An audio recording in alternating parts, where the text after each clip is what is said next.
Berjumpa lagi dengan Ibu Yuni, channel belajar.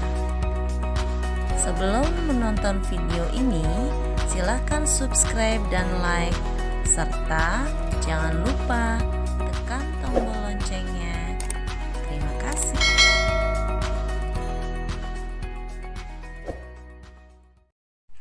Baiklah anak-anakku, kita masuk pembelajaran tema 5 ya.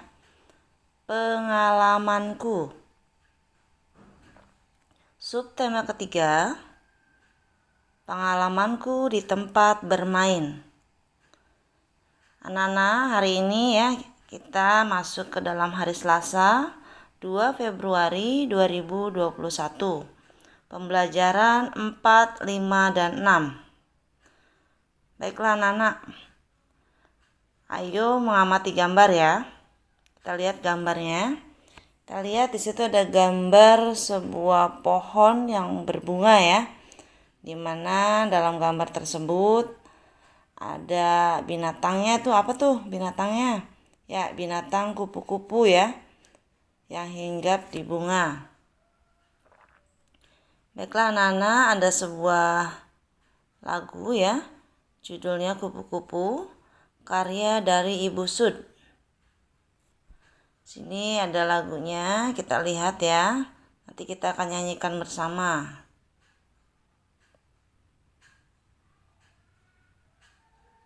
Ya, baik, kita nyanyikan bersama-sama ya. Kupu-kupu yang lucu, kemana engkau terbang? Hilir mudik mencari bunga-bunga yang kembang, berayun-ayun pada tangkai yang lemah. Tidaklah sayapmu merasa lelah. Itulah ya lagu kupu-kupu ya. Sekarang kita akan belajar bagaimana dari lagu kupu-kupu itu terdapat kata-kata yang memiliki makna ya. Kita lihat anak-anak, makna kata dari lagu yang kita jadikan sebuah puisi ya, yang berjudul Kupu-Kupu karya Ibu Sud. Kata yang pertama ada kata hilir mudik. Apa maknanya? Ya, hilir mudik itu kita bergerak ke sana kemari ya, atau mondar-mandir. Itu maknanya. Kemudian ada kata tangkai. Apa itu tangkai maknanya? Ya, tangkai itu adalah gagang pada buah ya. Pada buah. Kita pernah melihat buah apel ya. Kemudian kita melihat buah jambu. Nah, itu ada tangkainya ya. Di ujungnya itu adalah gagang pada buah ya. Baik, selanjutnya ada sayap. Apa makna dari sayap anak-anak? Ya, maknanya adalah bagian tubuh dari kupu-kupu yang digunakan sebagai alat untuk bergerak. Bergeraknya ini adalah bagaimana? Bergeraknya itu dengan terbang ya, benar sekali. Selanjutnya ada lelah. Apa makna dari lelah? Ya, lelah itu tidak bertenaga anak-anak ya. Setelah melakukan kegiatan yang beraneka sehingga lelah. Atau bisa kita artikan juga dengan letih atau lesu ya. Baiklah, kita lihat kembali ya. Dari lagu tadi kita belajar menari. Di sini menarinya gerak bunga mawar di taman ya. Gerakan bunga mawar pada saat berada di taman ya. Gerakan yang pertama kita lihat, seorang anak ini tangannya diletakkan di atas kepalanya. Seolah-olah ini bunganya ini, bunga mawarnya ini belum mekar. Nah, ini masih menguncup ya Nana ya. Selanjutnya gerakan yang kedua, kedua tangan diletakkan ke depan dada. Ini bersiap-siap bunga mawar akan mekar. Dan selanjutnya mekarlah bunga mawar dengan gerakan kedua tangan diletakkan ke kanan kiri sebelah pinggang ya, di atasnya ya, di sebelah pipi kanan kiri. Terlihat seperti bunga yang mekar ya. Selanjutnya lekatkan kembali kedua tangan masih di atas kepala dan bergerak ke kanan dan ke kiri. Selanjutnya langsung tangannya bermekaran kembali, diletakkan di kanan kiri ya, terpisah. Selanjutnya dikembalikan lagi menguncup, dan selanjutnya seperti itu, mekar kembali. Dimana gerakan mekar kemudian menguncup dan seterusnya ya. Ini adalah gerak bunga mawar di taman. Baik anak-anak, kita coba mengamati puisi yang lainnya ya. Tadi dari sebuah lagu ya. Nah sekarang kita dari puisi langsung anak-anak. Di sini ada judul puisi yaitu Nyiur Hijau, ciptaan R. Maladi ya. Kita bisa bacakan puisi ini ya anak-anak ya. Silakan diperhatikan.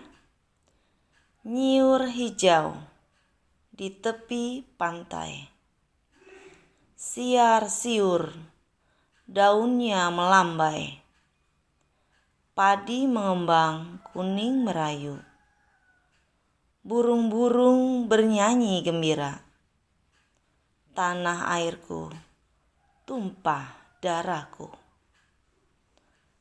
tanah yang subur kaya makmur, tanah airku tumpah darahku, tanah yang indah permai nyata. Itulah ya puisinya, silakan nanti anak-anak coba bacakan di rumah ya. Dari puisi tersebut anak-anak kita akan menemukan kosakata baru ya. Di antaranya ada kata nyiur. Apa artinya nyiur anak-anak? Nyiur itu adalah kelapa ya. Di sini adalah pohon kelapa ya anak-anak, nyiur itu. Selanjutnya ada kata pantai. Nah, anak-anak sering bermain di pantai ya. Apa itu pantai artinya? Ya, artinya adalah tepi laut. Nah, berada di tepinya laut ya, atau kita sebut dengan pesisir. Kayaknya banyak sekali anak-anak kita yang tinggal di pesisir ya, karena tinggalnya itu di tepi laut, di pinggir-pinggir laut situ ya. Baik, selanjutnya ada kata daun. Apa itu daun? Daun itu adalah bagian dari tumbuhan yang tumbuh berhelai-helai dari ranting. Biasanya berwarna hijau atau mengandung klorofil dan berfungsi sebagai penangkap energi dari cahaya matahari untuk berfotosintesis. Ya, itu kan anak ya. Selanjutnya merayu. Nah, ini artinya apa? Artinya adalah menyenangkan hati ya, menghibur ya anak-anak. Baik, selanjutnya ada kata tanah. Artinya adalah tempat tumbuhnya tanaman gitu ya, di tanah. Kemudian ada kata subur. Nah, subur artinya apa? Dapat tumbuh dengan baik. Kemudian ada kata nyata. Artinya adalah terang atau kelihatan jelas sekali. Baik anak-anak, kita perhatikan kembali gambar yang ada di bawah ini ya. Setelah tadi kita belajar tentang puisi, kita perhatikan gambarnya. Di sini ada Beni dengan ayahnya, ya. Yang anak-anak perhatikan, selain Beni dengan ayahnya, di situ ada pohon dan juga ayahnya menggunakan alat meteran, sedang mengukur pohon ya, panjangnya pohon. Baik, ceritanya di sini. Pohon cemara di rumah Dayu roboh. Roboh dikarenakan tertiup angin kencang. Pohon cemara yang roboh panjangnya 2 meter 60 cm. Satuan meter dan sentimeter adalah satuan baku untuk mengukur panjang. Satuan meter disimbolkan dengan M dan satuan sentimeter disimbolkan dengan cm. Nah, itu silakan anak-anak ingat ya. Apa itu M, apa itu cm ya. Sehingga nanti anak-anak ingat itu adalah sebuah alat satuan untuk mengukur panjang ya. Selanjutnya anak-anak, ada berbagai macam alat ukur ya. Alat ukur panjang dan kegunaannya. Kita lihat ada 4 gambar yang Ibu tampilkan dalam layar ya. Yang pertama ada gambar penggaris ya. Yang kedua ada gambar, nah ini meteran roll ya, meteran gulung ya, meteran gulung ini anak-anak ya. Selanjutnya ada gambar, nah ini meteran besi untuk kayu, untuk besi bisa ya. Kemudian ada gambar, nah ini ada meteran, ini meterannya meteran kain namanya ya. Nah, apa kegunaannya? Yang pertama di sini ada penggaris untuk mengukur benda yang kurang dari 50 cm anak-anak ya. Selanjutnya ada kabel ya, kabel gulung di sini untuk mengukur benda atau kabel lebih dari 10 meter. Ini panjang sekali nih ya meterannya. Selanjutnya di sebelah kiri di situ ada meteran juga ya. Di sini biasanya untuk mengukur kayu atau panjangnya kayu ya, yang lebih dari 1 meter, dimana ukurannya itu ada milimeternya ya. Di atas di bawahnya, di atasnya meter, di bawahnya milimeter, sehingga jelas panjangnya ya. Selanjutnya ada meteran kain di sini untuk mengukur benda atau kain ya lebih dari 1 meter dan ukurannya adalah sentimeter di situ ya. Itulah ya benda-benda untuk mengukur panjang. Baik, selanjutnya anak-anak perhatikan gambar lagi ya. Ya, kita lihat gambar. Di sini kita lihat ada Dayu ya, ada Beni ya, kemudian ada Siti ya. Ada Beni ya, kita lihat ceritanya ya, dimana ketiganya di situ menggunakan apa itu anak-anak? Ya, menggunakan meteran kain ya, mengukur. Nah, kita lihat ceritanya ya. Mengukur panjang kaki. Nah, panjang kaki Beni di sini adalah 22 cm. Selanjutnya, panjang kaki Edo itu adalah 24 cm. Dan panjang kaki Siti adalah 20 cm. Kita perhatikan panjangnya kaki Beni, Edo, dan Siti ya.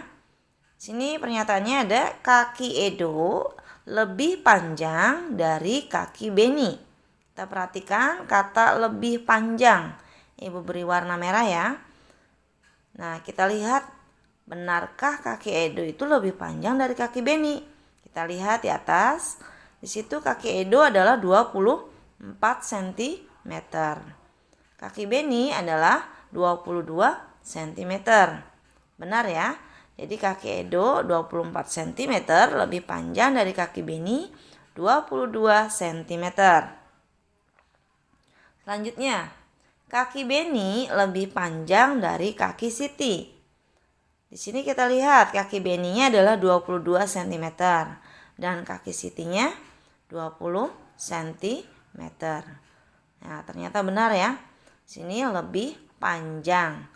Kaki Beni 22 cm lebih panjang dari kaki Siti 20 cm. Selanjutnya, kaki Siti lebih pendek dari kaki Beni dan kaki Edo. Nah, kita lihat Siti berapa panjangnya? 20 cm. Dan kaki Beni 22 dan kaki Edo adalah 24 cm. Sehingga benar bahwa kaki Siti lebih pendek dari kedua kaki teman lainnya. Nah, sekarang yang akan kita pelajari adalah urutan panjang kaki dari yang terpanjang ke terpendek. Kita lihat ya, yang terpanjang tadi adalah Edo ya. Kemudian selanjutnya Beni dan yang terakhir yang terpendek adalah Siti. Itu ya.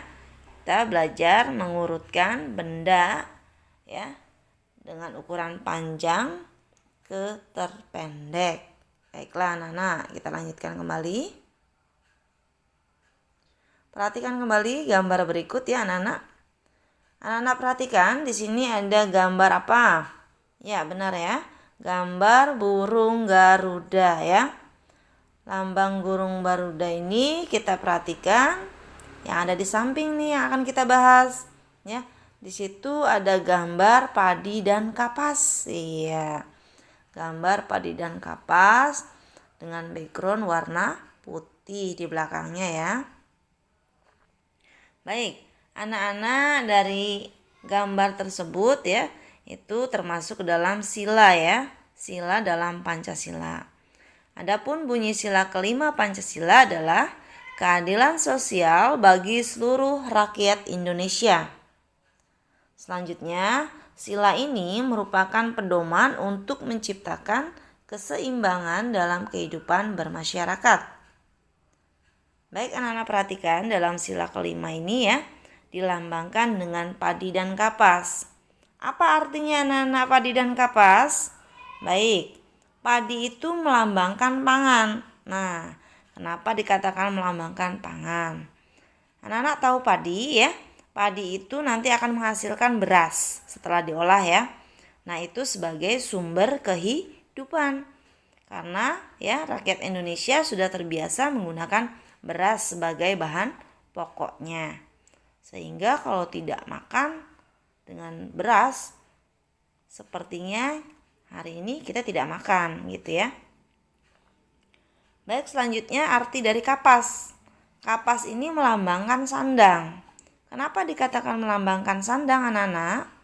Ya, perlu anak-anak ketahui kapas ini ya, setelah diolah bisa menjadikan kain ya, menjadikan pakaian yang kita pakai. Ya, pakaian itu kita sebut dengan sandang. Dan ini adalah bahan utama untuk membuat pakaian. Sehingga ya, makna dari padi dan kapas itu melambangkan dua kebutuhan pokok yang dibutuhkan dalam hidup manusia. Dan maknanya ya dari padi dan kapas itu adalah kesejahteraan dan kemakmuran. Selanjutnya, terdapat nilai-nilai yang tercermin dari sila kelima Pancasila. Ada apa saja di sini kita perhatikan? Yang pertama, hormat kepada anggota keluarga. Anak-anak ya yang memiliki kakak gitu ya, yang memiliki kakek, nenek, ayah dan ibu ya, itu harus hormat kepada beliau-beliau ya. Ini adalah pencerminan dari sila kelima. Kita harus hormat kepada anggota keluarga seluruhnya ya. Hormat itu dengan cara memanggil dengan sopan, berkata dengan sopan ya. Kalau hendak pergi kita izin kepada orang tua, itu adalah menghormati anggota keluarga ya. Selanjutnya adalah senang dengan hasil karya orang lain. Nah, di sini anak-anak ya. Anak-anak pastinya senang kalau mempunyai hasil karya sendiri ya. Sehingga anak-anak pun harus senang dengan hasil karya orang lain ya. Apakah anak-anak membuat ikan dari kertas origami.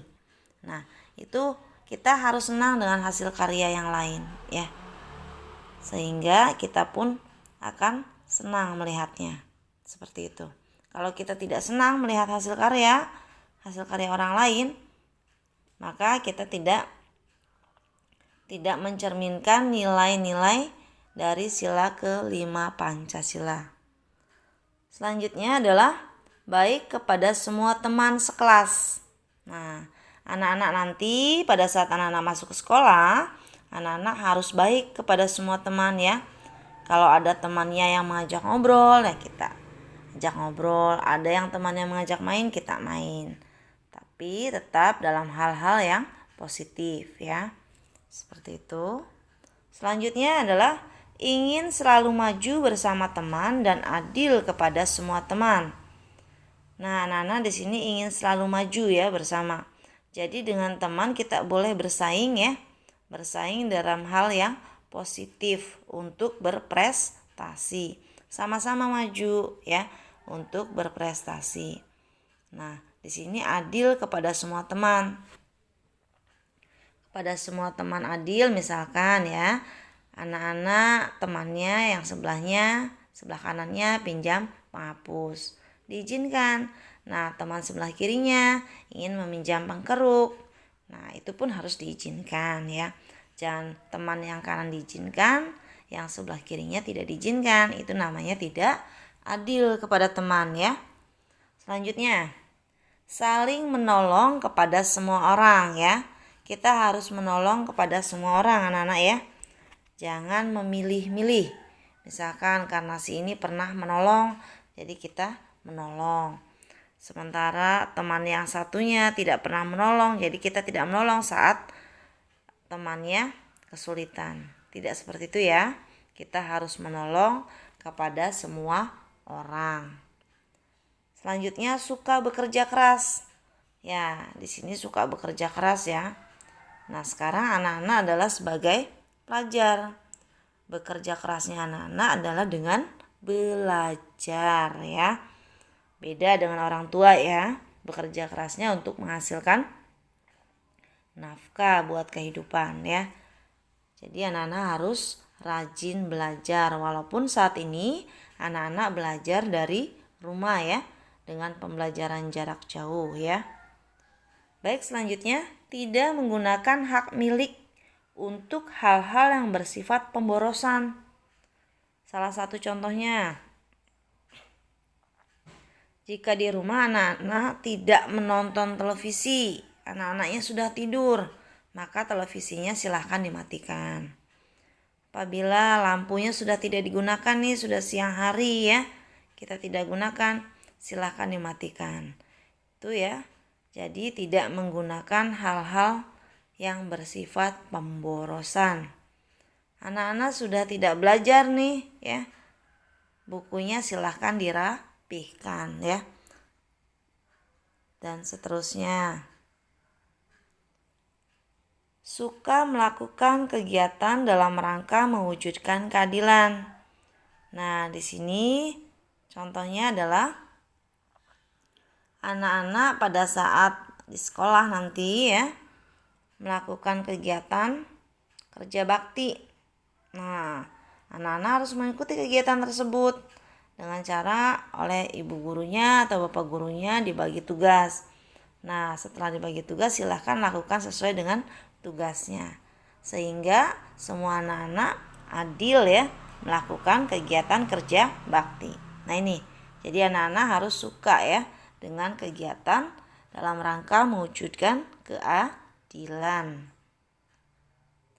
Baiklah anak-anak, itu tadi ya pembelajaran tema 5, subtema 3, pembelajaran 4, 5, dan 6.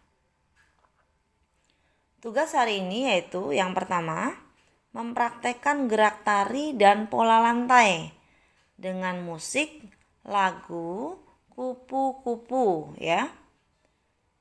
Silakan nanti anak-anak video ya tarian anak-anak ya, kemudian dikirimkan ke ibu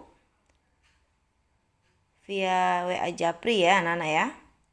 Selanjutnya yang kedua adalah menjawab pertanyaan berdasarkan puisi berjudul Lingkunganku.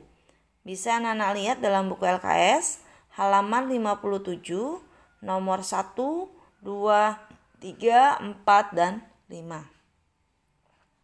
Dan yang ketiga, membandingkan panjang benda dalam tabel ya. Bisa anak-anak lihat ya gambar bendanya, kemudian anak-anak ukur menggunakan penggaris. Dan bandingkan mana benda yang panjang. Silakan nanti anak-anak tuliskan nama bendanya saja di dalam kolom tabel itu ya. Dan anak-anak bisa lihat dalam buku LKS halaman 58 nomor 1, 2, 3, 4, dan 5. Dan yang terakhir tugasnya hari ini adalah menjawab pertanyaan berdasarkan sila kelima Pancasila. Anak-anak bisa lihat dalam halaman 57 nomor 1, 2, 3, 4, dan 5. Baiklah sekali lagi anak-anak, semua jawaban ditulis di buku LKS ya. Kecuali yang nomor 1 ya anak-anak ya. Itu silakan anak-anak videokan. Baik, demikian pembelajaran hari ini. Mudah-mudahan bermanfaat. Sekian video pembelajaran kali ini. Mudah-mudahan bermanfaat buat anak-anak. Tetap semangat belajar ya anak-anak.